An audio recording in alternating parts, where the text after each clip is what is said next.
1884년 영국 법원은 영국 사회를 충격과 공포로 몰아넣은 희대의 살인 사건에 대하여서 3명에 대해서 중형을 선고하는 공판을 내렸습니다.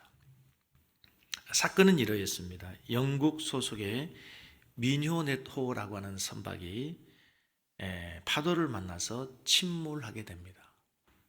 근데 침몰하면서 선장이었던 더들리, 1등 항해사 스티븐스, 선원 브룩스, 그리고 고아 출신으로 배에서 잔물을 보던 17살 소년 리처드 파커, 이 4명이 이제 살아남아서 구명보트에 생명을 의지하게 됩니다.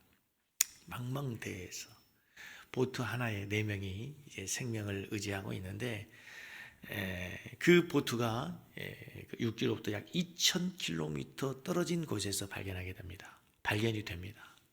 근데 그때 당시에 구명보트를 탄 채 그 4명은 살아남기 위해서 온갖 필사의 노력을 다했겠죠.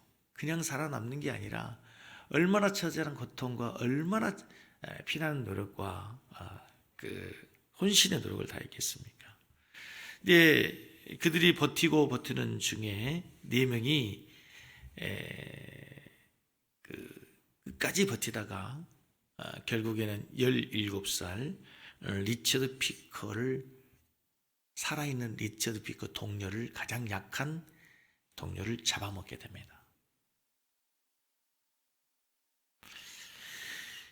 근데 이제 사실 그때 당시에 있었던 일들이 법원의 재판을 통해서 보고가 되고 이제 소개가 됐는데 이랬습니다. 구멍보트 4명이 살아남았는데 먹을 수 있는 것은 통조림 2개가 있었습니다. 그들은 살아야 된다는 일념으로 3일 동안 아무것도 먹지 않고 버티다가 4일째 되는 날 통조림 하나를 먹었습니다. 20통조림 하나를 먹고 며칠을 버티고 이후 8일간 이들은 아무것도 먹지 못합니다. 마지막 남은 그 통조림 하나를 먹으면 그들 언제 죽을지 모르잖아요. 8일간 아무것도 먹지 못하다 그들은 점점 인간의 본성과 이성을 잃어가게 됩니다. 특히 17살 파크는 몸이 매우 약해서 거동조차 하지 못해서 그 4명에게 짐이 되어지기 시작합니다. 이해가 되시죠? 상상이 가죠? 이제 12일 이상을 아무것도 못 먹고 통조림 하나 먹고 버티다 보니까 이제 가장 연약한 이 파크는 점점 그들에게 짐이 되기 시작하는 거. 이때 선장 더들리가 책임을 지고 얘기합니다. 눈물을 흘리면서 이제 우리가 모두가 다 죽는 것보다 차라리 제비를 뽑아서 제비 뽑기를 해서 그 제비 뽑기에 당첨된 사람을 우리가 살해해서 우리가 그 사람을 잡아먹고 우리의 생명을 연장하도록 하자. 그냥 일상적인 평상의 어떤 상황에서 그 제안을 하면 도려맞아 죽을 일이지만 지금 이들 4명이 다 죽을 위험이 있으니까 이제 선장으로서 누구라도 살아남아야 되니까 그런 제안을 하게 됩니다. 그러나 양심적인 브루스가 극구 반대함으로써 제비 뽑기는 무산이 됩니다. 이튿날에도 구조선이 보이지 않고 선장 더들리는 브룩스에게 고개를 돌리라고 말한 후에 스티븐 파크를 죽여야겠다고 서로 눈짓으로 사인을 보낸 후에 더들리는 하나님 앞에 자기들의 죄를 용서해달라고 기도합니다. 그리고 소년 파크에게 이제는 때가 됐다 얘기하고 주머니에는 칼로 정맥을 자르고 가장 연약한 파크를 죽이고 해야 됩니다. 그리고 그들의 생명을 위해서 그의 살을 먹습니다. 그리고 한참이 지난 후에 선원 3명은 구조되었는데 그때 그 보트에는 죽은 파커의 뼈가 있었습니다. 이 사건을 통해서 우리는 생존하기 위해서 과연 사람의 살을 먹어야 되는가, 먹을 수 있는가, 없는가에 대해서 충분히 논쟁의 토론이 될 수 있습니다. 정상적인 상황에서 누가 그런 상상을 할 수 있겠습니까? 그러나 그 마지막 극한의 상황에 가면 여러분 충분히 토론을 할 수 있을 것도 같아요. 있어요가 아니고 있을 수도 충분히 있다고 생각을 해요. 생존을 위해서 사람은 자기의 생명을 유지하기 위해서 무엇이라도 할 수 있는 게 인간이라고 하는 것입니다. TV 프로그램 가운데 생존 게임이 있었죠. 그 수년 전에 유행했던 런닝맨이라고 하는 프로그램에 연예인들 나와가지고 어떤 게임을 해가지고 마지막까지 서바이벌 게임으로 한 사람이 살아남는 거죠. 그 한 사람이 살아남기 위해서 달리고 잡히고 누군가를 탈락시키고 밀어뜨리고 얼마나 그들이 생존을 위해서 서바이벌을 위해서 애쓰고 노력하는지 모릅니다. 그 게임에 수많은 사람들이 열광했습니다. 외국에 있는 수많은 한인들이 교포들이 이 빌려보는 가장 인기 있는 그 프로그램 가운데 그 런닝맨이 있었다고 합니다. 요즘 코로나19로 인해서 전 세계는 생존을 위해 몸부림치고 있습니다. 자기의 생존을 위해서, 자기의 가족을 위해서, 자기의 생명을 보호하기 위해서. 미국 사람들은 생필품, 특히 휴지를 구하기 위해서 휴지에 그렇게 집착을 보여가지고 휴지를 서로 사려고 마트에서 싸움을 하는 장면이 뉴스에 나옵니다. 마트에 갔더니 텅텅 비었어요. 그러고 보면요, 우리나라 시민의식이 얼마나 대단한지 몰라요. 그런 가운데서 우리는 그런 건 없었잖아. 어쩔 수 없이 마스크 사기 위해서는 길 줄을 늘었었지만 휴지 사기 위해서, 생필품 사기 위해서 마트가 동인하고 그러진 않았잖아요. 생존 게임은 다른 사람을 이기고 다른 사람을 죽이고 오직 자신만을 생존시키기 위한 잔인한 게임입니다. 그 생존 게임의 기본 정신은 이기주의입니다. 내가 살아야 된다는 거죠. 내 생명이 소중하다는 거죠. 그 이기주의, 자기만을 중시하는 자기 중심주의, 이것이 바로 죄의 본성인 것입니다. 이 시대 모든 사람들은 어쩌면 여러분 생존을 위해 살아갑니다. 어린아이들이 왜 그렇게 열심히 공부합니까? 부모님들이 왜 그렇게 아이들에게 열심히 과외시킵니까? 이 험악한 세상에서 내가 대학 시험에 생존하라는 거죠. 청년들이 왜 그렇게 밤잠을 설치면서 열심히 공부합니까? 취업의 문을 위해서, 취업의 서바이벌 게임에서 생존하라는 것입니다. 여러분, 옛날에 우리가 학교 다닐 때 공부하다가요, 옆에 있는 친구가 동료가 학교 못 나오면 그 전날 우리가 필기했던 거 노트 빌려줍니까? 안 빌려줍니까? 빌려주죠. 요즘 아이들은요, 안 빌려줍니다. 안 빌려준다고 하더라고요. 우리 딸이 학교 못 가가지고 밀리려고 했더니 친구들이 안 빌려주더래요. 여러 가지 핑계를 가지고 안 갖고 왔다 그러고 필기 안 했다 그러고. 그런 이 살벌한 세상 속에서 오늘 예수님이 우리들에게 보여주시는 삶은 이기주의가 아닙니다. 이타주의입니다. 네가 살아가 아니고 내가 살아라고, 당신이 살 수 있도록 내가 희생하마, 희생의 길, 십자가의 길을 가는 이 세상의 사람들과 인간의 본능을 뛰어넘는 십자가의 길을 가시는 주님의 모습을 보시면서 오늘 우리에게 주신 하나님의 음성이 있을 수 있기를 주의 이름으로 축복합니다. 오늘 본문 말씀을 보시면 이제 예수님께서 마지막 가셔야 될 죽음의 길, 십자가의 길을 가시는 내용입니다. 32절 보십시오. 10장 32절.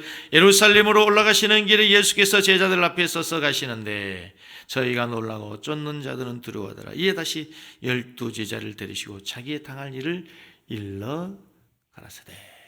여기 예루살렘으로 올라가는 길에 예수께서 그들 뒤에 서서, 그들 어디에 서서? 앞에 서서 가시는 거예요. 그 예루살렘의 길이 어떤 길인지 제자들은 지금 두려워하고 놀라고 있는데 이제 예수님께서 12제자들에게 자기가 당할 일을 말씀하시는 거예요. 자기가 당할 일은 뭐예요? 십자가에서 고난을 당하시고 죽으실 그 죽음의 일에 대해서 예수님께서 말씀하신다. 결국 지금 예수님께서 십자가의 길을 가시는데 그 길을 알아요, 몰라요? 아는 거예요. 예루살렘에 그 올라가시는 그 이유와 목적을 주님은 알고 계시는 거예요. 그 길이 죽음의 길이라는 걸 알아요.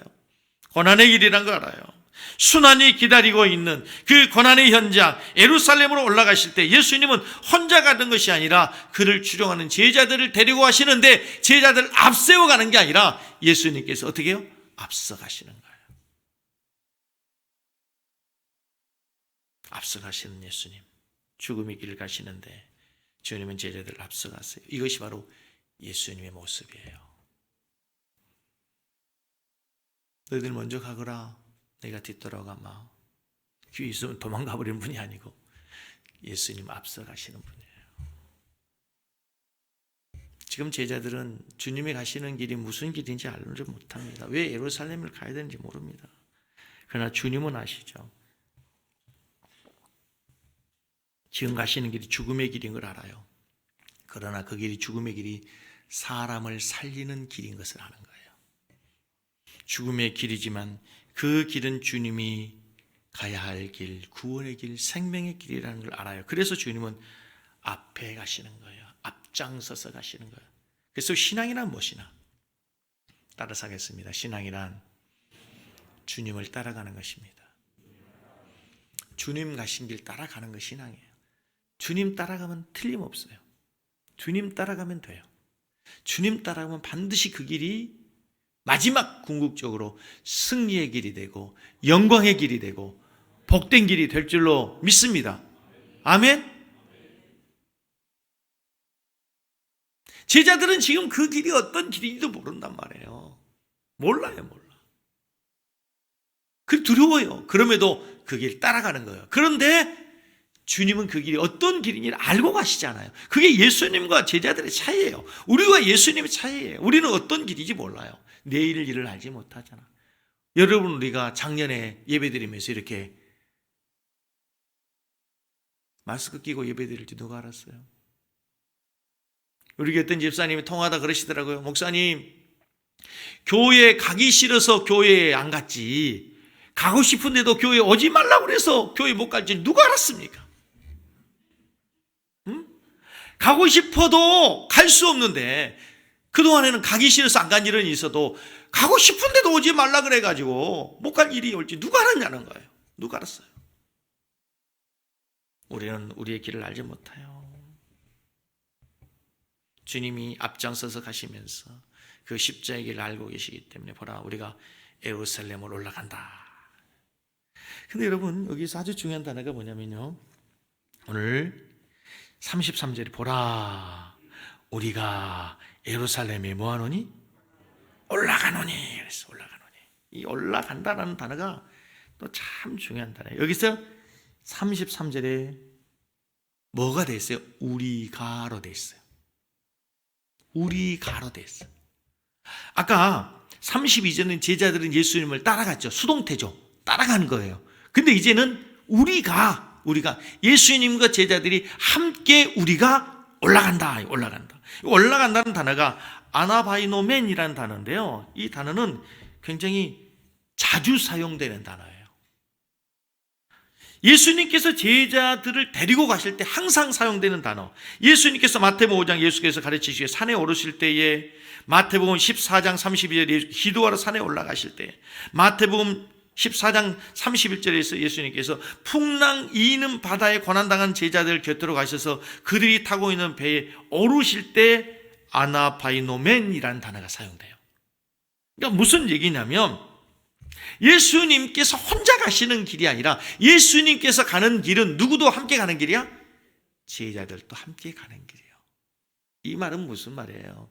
지금 예루살렘으로 가는 그 길은 주님 혼자 가는 길이 아니고 이제 제자들과 함께 가는 길이고, 그 말은 결국 주님이 가시는 길은 누구도 같이 가는 거야? 우리가 가야 하는 길이에요. 우리가 가야 하는 길. 주님 가신 그 길을 나도 가오. 여러분 들으셨죠? 그 길을 나도 가오. 십자가 가신 주님의 그 길을 너만 가요가 아니고 나도 가요. 이렇게 돼요.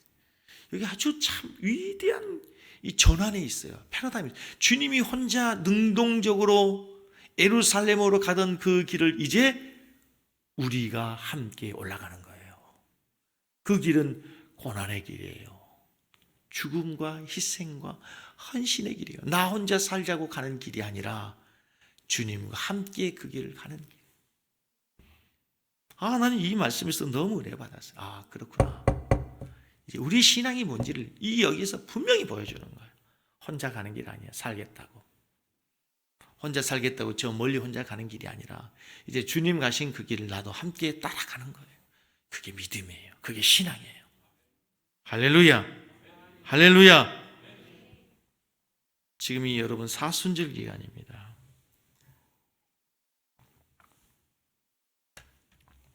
예수님께서 십자가에서 죽으시고 부활하시기까지 그 기간 40일 동안 우리는 예수님의 죽으심과 부활을 묵상하고 그리스도의 십자가의 죽으심의 은혜를 직접 체험하고 동참하는 거룩한 삶을 살기 위해서 노력하는 기간일 사순절이라고 해요. 한 가지 중요한 것은 예수님께서는 그 십자가의 길을 억지로 가신 게 아니라 본인 스스로 능동적으로 자원하여 그 길을 가시는 거예요. 그리고 예수님께서는 제자들을 함께 데리고 가는 그 길, 이제 우리 또한 주님 가신 그 길 어떻게 가야 돼요? 억지로 끌려가는, 가기 싫어요 주님, 그게 아니고 주님 가신 그 길을 우리도 함께 능동적으로 걸어가는 우리 성도들의 삶이 되기를 주의 이름으로 축복합니다. 33절 보라 우리가 예루살렘 올라가노니 인자가 대제사장들과 서기관들에게 넘겨지매 저희가 죽이기로 결론하고 이방인들에게 넘겨주겠고 그들은 능욕하며 침뱉으며 채찍질하고 죽을 것이니 저는 같이래요 3일 만에 살아날 것이다. 지금 죽음의 그림자가 더 진하게 밀려오고 있음을 예수님은 느끼고 계세요. 그때 예수님께서 제자들에게 말씀하시는 거예요. 야, 우리가 이 길을 가는데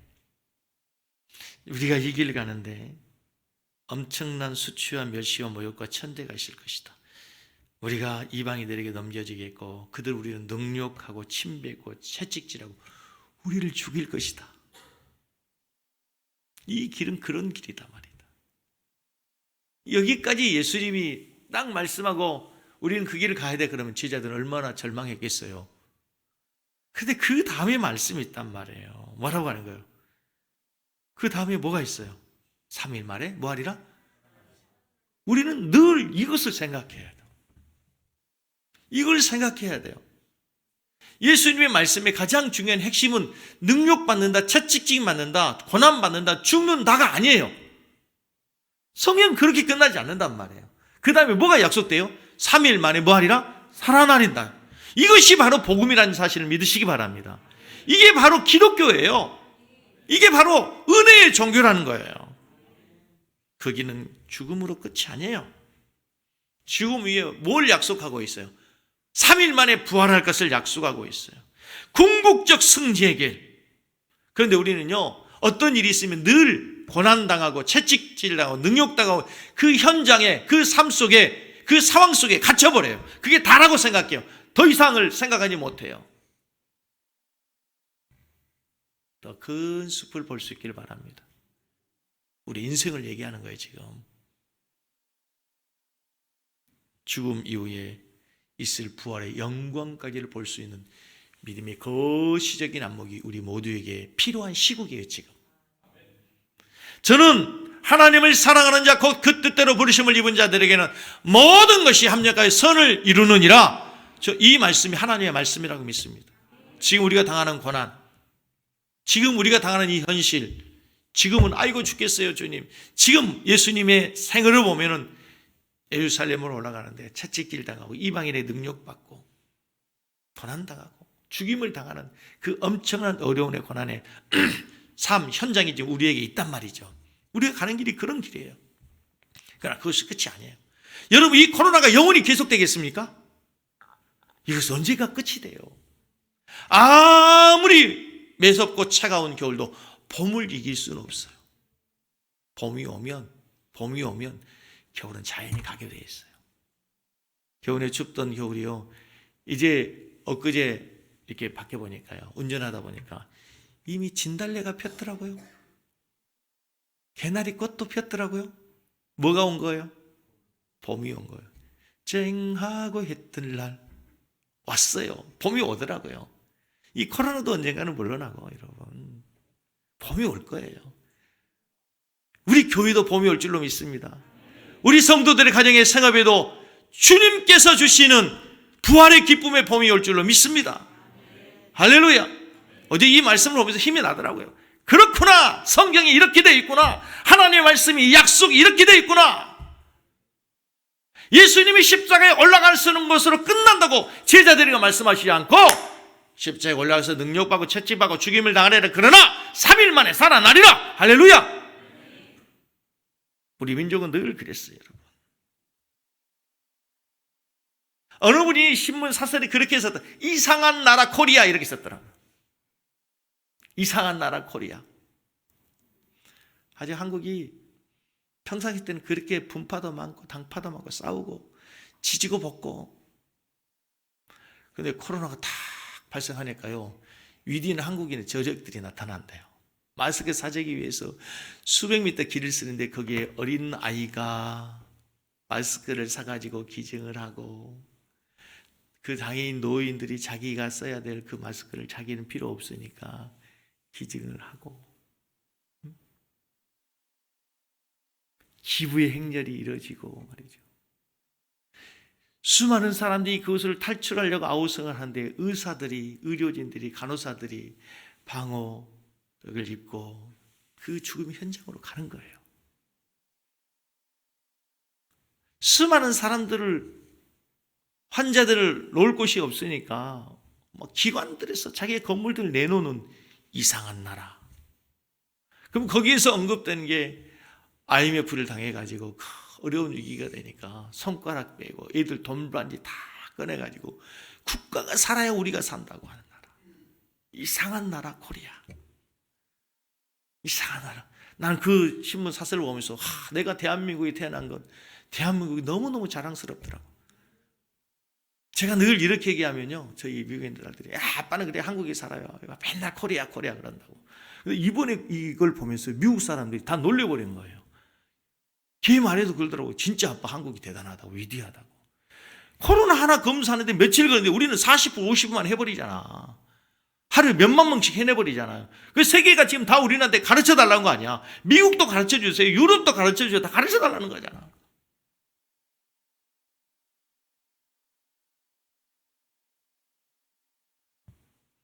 우리나라 사는 거 여러분 헬 조선 저 떠난다고 떠나라 그래.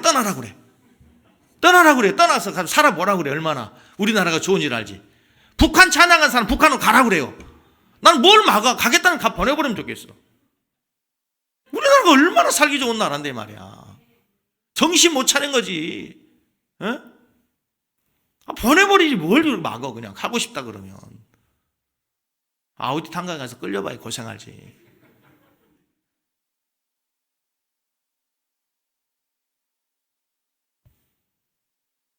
인터넷 떠도 상관없어요. 우리나라가 얼마나 좋은 나라는 살면 살수록 좋은 나라예요.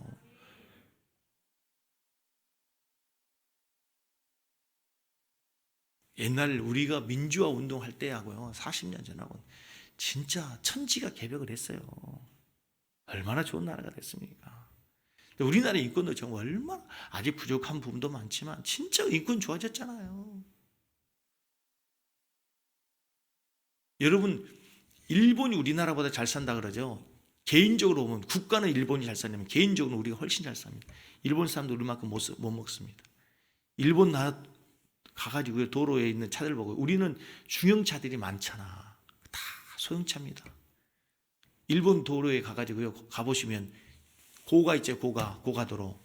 난 이게 고가가 국가에서 만든 도로인가 고가인가 어디 회사에서 만들어 놓은 그 자기 회사에 직원들 다니는 조그마한 고가도로인 줄 알았어요. 우리나라 고가도 얼마나 튼튼하게, 고가도 육교. 우리나라처럼 승용차도 좋은 데 없고요. 식당 가면 그냥 계속 리필해 주잖아. 계속. 에? 계속 끝까지 리필해 주잖아요. 이런 나라가 어디 있습니까, 여러분?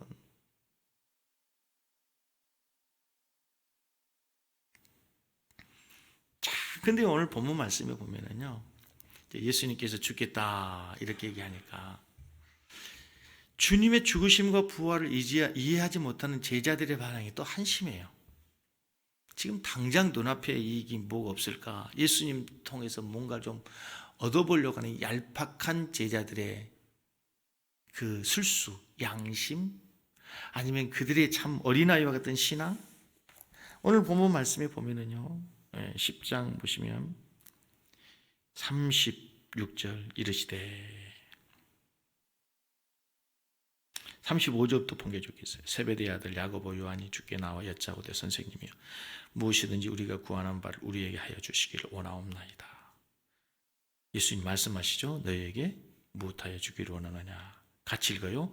여짜오되 주의 영광 중에서 우리를 하나는 주의 우편에 하나는 좌편에. 이 말을 왜 여러분이 읽어보라고 하냐면요. 읽으라고 하시냐면 이게 우리의 마음이거든.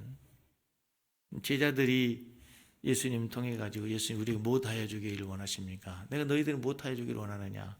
하나는 오른편 우의정, 하나는 좌편 좌의정 해주십시오. 그럼 영의정은 누구냐? 영의정은 그래도 아무래도 제일 수고하고 늘 예수님 총회한 베드로가 영의정하고 우리는 좌의정 우의정 하게 해주십시오. 우리 식으로 국무총리는 베드로 하게 하고 내무부 장관 내무부 장관 우리가 하게 해주십시오. 이런 얘기잖아요. 야고보와 세베대 아들 야고보와 요한만 그랬어요. 그 다음에 보면은 똑같다는 게 뭐냐면요. 이걸 들고 41절 열 제자가 듣고 야고보 요한에 대하여 어떻게 했어요? 화를 냈어요. 아니 이럴 수가. 지 형제들만 다 해먹겠다고 우리는 뭐야 그럼 10명은. 그런 거죠. 이 말은 무슨 얘기예요 지금. 예수님을 따르는 제자 12명 모두가 다 동일한 마음이죠. 예수님 통해서 하나님의 나라에서 한 자리 해먹겠다는 거예요. 다른 말로 하면 예수님으로 인해서 자기가 뭔가 복을 받고 예수님에서 뭔가 얻고 싶다는 거죠. 높아지고 싶다는 거예요. 그렇지 않습니까 여러분? 41절에 지금 예수님께서 죽겠다고 하시는데 죽으시러 가겠다는데 제자들 한 자기가 서로 높아지겠다고 더 좋은 자리에 차지하겠다. 이게 우리식으로 얘기하면 뭐 하는 거 똑같으냐면 지금 어머니가 마지막 암으로 인해서 마지막 아버지하고 어머니가 시한부 선고를 받아서 수술대 가시는 수술대에. 근데 수술대에 들어가시는 어머니가 수술하고 겨우 지금 이제 마지막 6개월 시한부 판정을 받고 나오셨는데 자식들이 아직 깨어나지도 않은 어머니 앞에서 뭐 얘기하는 거예요 지금? 재산, 유산, 상속, 저기에 있는 빌딩, 저기에 있는 아파트, 저기에 있는 상가 누가 가질 거냐고 싸우는 것과 뭐가 달라요? 뭐가 다릅니까? 똑같은 거죠.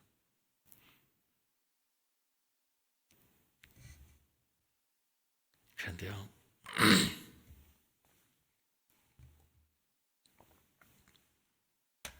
이런 일이 처음이 아니고 마가복음 9장에서도 몇 주 전에도 이미 이런 일이 있었죠. 변화산에 갔다가 내려오면서 그런 일이 있었잖아요. 저는 이 본문을 보면서 어떤 생각을 했냐면 참 예수님이 제자들을 향해서 끝까지 참아주시는 분이다 하는 생각이 들어요.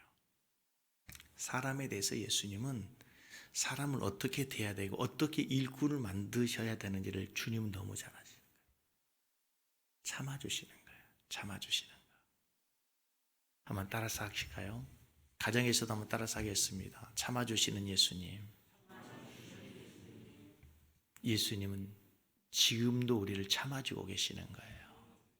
못하기를 주님의 때에 주님의 사람으로 변화되기를. 참 철부지잖아요. 지금 우리가 생각해 보면 예수님 지금 십자가에 죽으시겠다고 얘기하는데 주님 그때 우리 뭐 주시겠어요? 좌의정 주시고 우의정 주세요. 내무부 장관, 외무부 장관 좀 할 수 있게 해주세요. 이런 거잖아요. 그때 주님 소갈머리 없는 놈. 너희들이 그러고도 아직 제자야. 너희들이 3년 동안 나에게 배운 게 겨우 고작 그 모양이란 말이냐. 책망하실 수도 있잖아. 너희들이 실망이다. 너희들은 가망성이 없어. 이제 내 제자에서 너희들은 삭제야. 이렇게 할 수도 있잖아. 주님 그렇게 말씀하지 않으세요. 끝까지 참으세요. 결론이 어떻게 되냐면 사도행전 12장 1절에서 2절에 헤롯 왕의 손을 들어 교회 중 몇 사람을 헤아려 하여 요한의 형제 야고보를 칼로 죽여요. 여기에 있는 세베대의 아들 야고보 요한 있죠. 최초의 순교자가 돼요. 높아지겠다고, 우위정하겠다고, 오른편하겠다고 했던 그 제자가 마지막 주님의 은혜를 알고 주님의 나라를 위해서 복음을 위해서 복음을 전하다가요 최초의 순교자가 되는 거예요. 높아지겠다고 했던 그가 하나님의 뜻을 깨달아요. 저는 거기서 이걸 보면서 야, 그렇구나. 철부지 같던 제자, 아무것도 알지 못하고 깨닫지 못한 제자, 끝까지 기다렸더니 진짜 위대한 제자가 되는구나. 여러분, 그래서요 우리 교회에서 사람들을 대할 때 기다려주시자고요, 참아주시자고요. 지난 수요일 날 설교에 사랑은 믿어주는 거예요. 믿어준다는 얘기는 무턱대고 그냥 아무 판단력 없이 무엇을 해도 잘못을 해도 그냥 믿어, 이게 아니고 어떤 상황에서도 긍정적으로 해석하려고 하는 착한 의지라고 그랬어요. 그래도 잘 될 거야, 좋은 일이 있을 거야, 그럴 만한 이유가 있었지만 분명히 그런 어떤 또 다른 생각이 있었을 거야 라고 긍정적으로 착한 의지를 가지고 이해해 주는 거예요. 할렐루야. 셀 리더를 볼 때 그러시는 거예요. 앞에 있는 김 목사를 볼 때 그러시는 거예요. 장로님들을 볼 때 그러시는 거예요. 아이고 네가 언제 사람 될래? 이게 아니고 예수님이 지금 그런 제자들, 그 철부지 망나니 같은 제자들을 향해서 기대해 주시잖아, 기다려 주시잖아. 그랬더니 진짜 첫 번째 순교자가 되는 거예요. 높아지기는커녕 진짜 주님을 위해서 십자가에서 죽으신 주님의 뒤를 따라 최초의 순교자가 되는 거예요.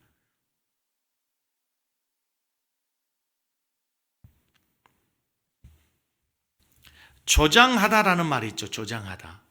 이 말이 어떤 마음 급한 중국 송나라 때의 농부가 보리가 빨리 자라기를 애타게 기다리다가 보리 이삭을 뽑았어요. 너무 늦게 자라니까 뽑아놨어요. 그 다음날 농부가 밭에 나갔어요. 어떻게 됐을까요? 보리가 말라 시들어 죽은 거죠. 급한 마음에 뽑았어요. 그거는 가만히 두고 뭐 해야 되는 거예요? 기다려야 돼요. 기다리면 보리 이삭이 언젠가는요 열매를 맺어요. 알곡이 된단 말이에요. 그때 쌀밥이 되고 보리밥이 되는 거예요.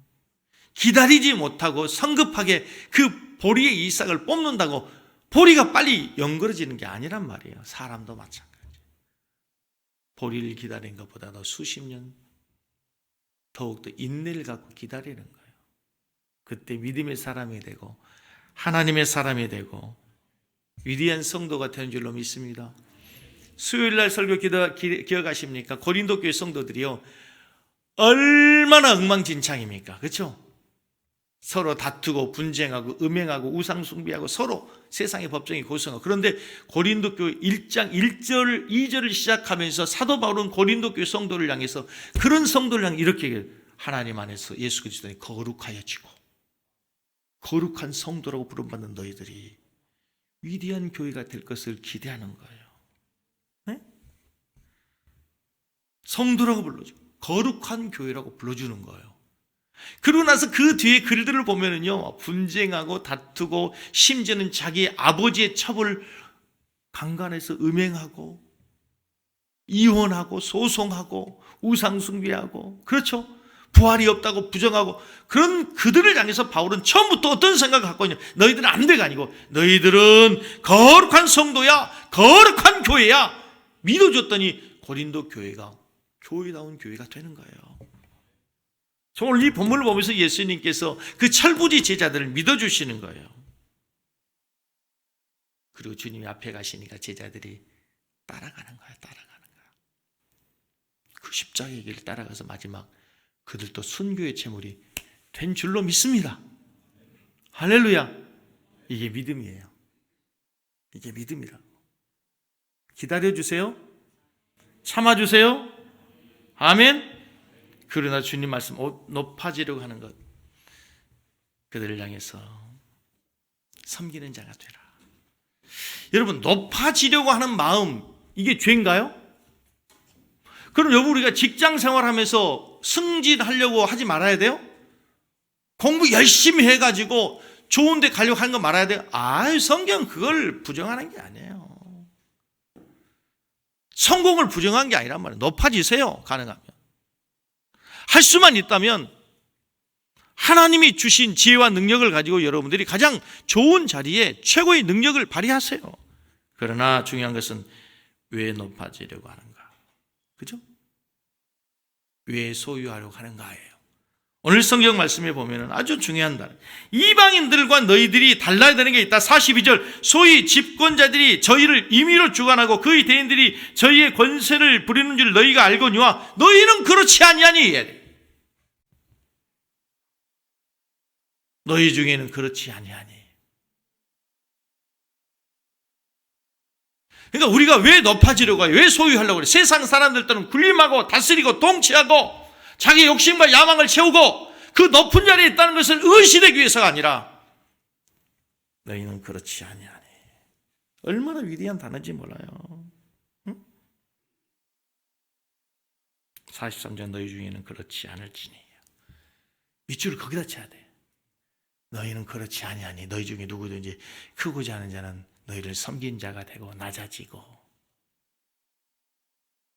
그러니까 저희 설교를 잘 듣고 성경을 잘 이해해야 돼요. 여러분, 우리가 높아지지 말아야 됩니까? 높아져야죠. 성공해야죠. 소유해야죠. 하나님이 주신 지혜와 능력으로 최선을 다해서 우리가 갖고 있는 게 영향력이라는 게 바로 리더십이에요. 리더십 있는 자가 돼야 돼요. 그러나 그렇지 아니하니 너희들은 이방인들처럼 군림하고 착취하고 너희들의 마음대로, 너희들의 생각대로, 너희들의 욕심대로 너희들을 과시하기 위해서 높아지는 것이 아니라 그 높아진 자리에서 오히려 너희들이 낮아지고 섬겨지면 하나님이 너희를 더 높이 쓸 것이다. 아멘? 얼마나 위대한 복음입니까, 여러분? 얼마나 위대한 하나님의 말씀이에요. 성경을 우리가 잘 이해해야 돼요. 그리고 오늘 10장 45절을 한번 읽어보세요. 10장 45절 시작. 인자가 온 것은 섬김을 받으려 함이 아니라 도리어 섬기려고 자기 몫을 많은 사람의 대소물로 주려면. 이 구절, 우리 교회 성경 이 구절이 우리 교회의 표 구절이야. 중심 구절이야. 들어오시다 보면 계단에 있죠. 그 구절이에요. 이 구절은 암송하는 게 좋겠어요. 다시 한번 읽어요. 인자가 온 것은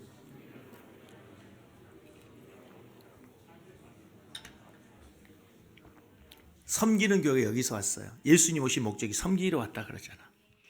서로 섬기십시다. 서로 섬기는 교회 되기를 바랍니다. 섬기십시다. 섬기는 교회예요. 예수님 오신 목적이 섬기러 왔다 하잖아. 주님을 따라가는 거예요. 어떤 걸? 섬기시는 주님.